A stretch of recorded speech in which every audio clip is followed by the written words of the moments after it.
Not long ago, I was reading an article in a university alumni magazine about unusual book plates found on the inside covers of volumes found in that institution's large research library.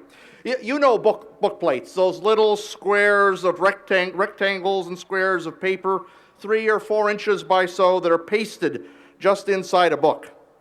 There was a time not long ago when books were so valuable that their owners regularly placed a distinctive mark of ownership within.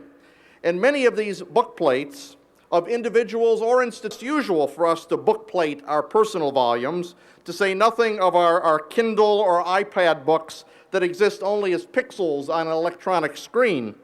But libraries still routinely affix a book plate in their new acquisitions. Graduates, you've seen them, I hope, in the volumes of Denison's library. A glued-on paper slip depicting the facade of the 1930s William Howard Doane Library Building and the 1980s Sealy Mudd edition. In any event, the article I was reading provided color reproductions of some of the most unusual book plates in this particular university library's collection, and one especially caught my eye. It was a book plate with identifying text in both English and Chinese from the library of Yenching University. Yenching, as it happens, was a Western-style university founded in Beijing immediately following the First World War, joining together several colleges that had been established in China in the 19th century by various American religious denominations. It developed a strong academic reputation, and when it was closed by the new government of the People's Republic of China in 1949, major elements of the university and its faculty formed the basis for 2 of the leading modern Chinese universities. But what caught my eye about this book plate was not its origin, but what it said beneath the seal of the university. With exclamation points behind each phrase for emphasis, the book plate read, "Read much, think more, talk less."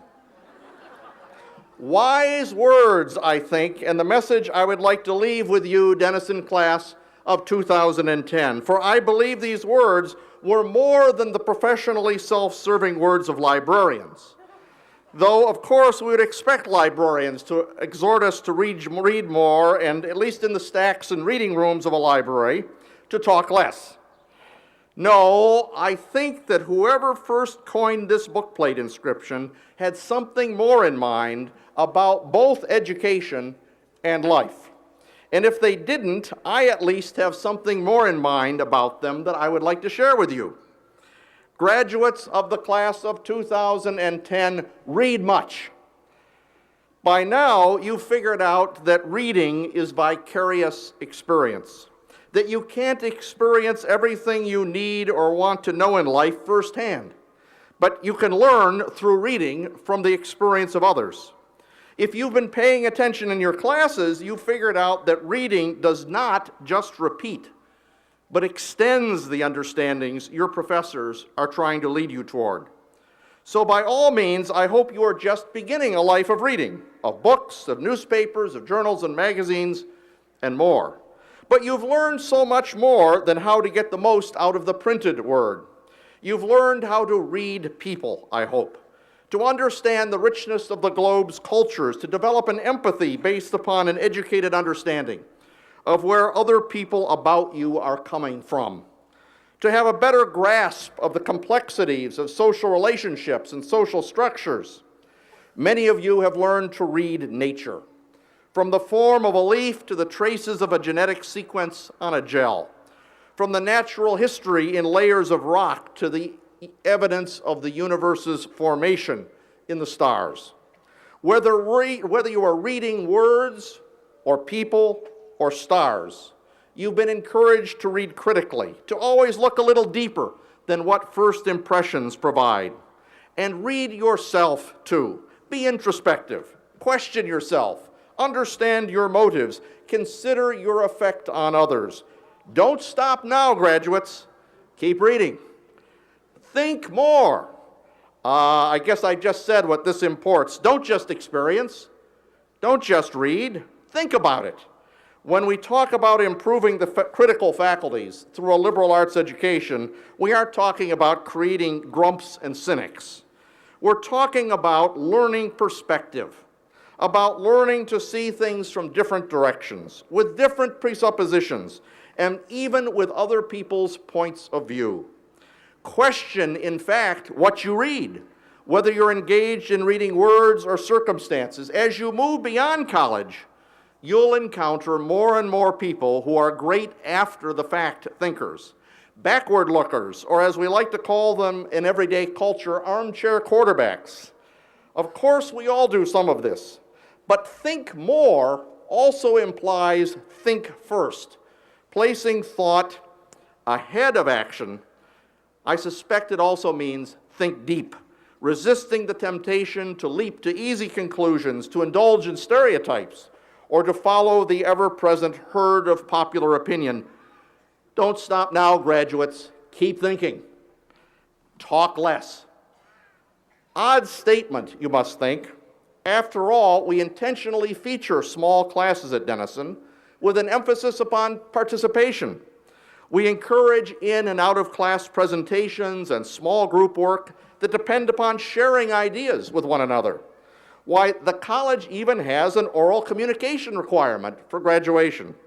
Talk less? Yet this admonition, the last of the three, I think, is the key to fulfillment of the other two.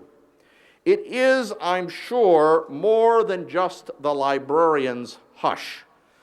Isn't it a way of saying that you won't stop to think if you're too busy talking?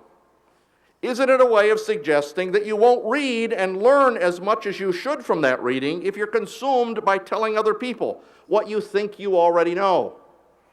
Since reading, in the broadest sense, is also listening, isn't it possible that your own voice, if used too much, too loudly, or too insistently, will drown out the voices of others? And what about thinking? The point is not to still your voice entirely. It is to choose your words carefully, to be sure that they are well informed, to consider their impact upon others. In other words, it is to think before speaking, even as you think before acting.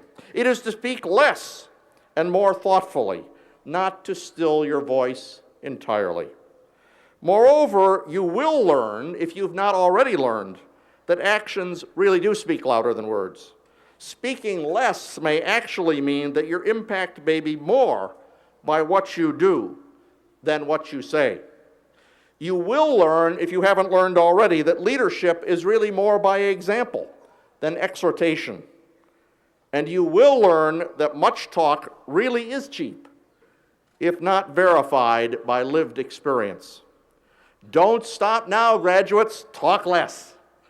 Or at least choose your words thoughtfully, after much reading, in the broadest sense, to ensure that they are well informed and calculated to affect others by building up rather than tearing down.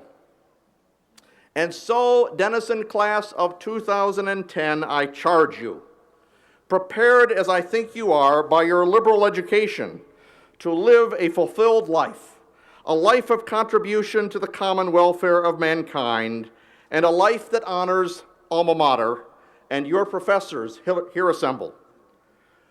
Class of 2010, read much, think more, talk less, go far. Congratulations.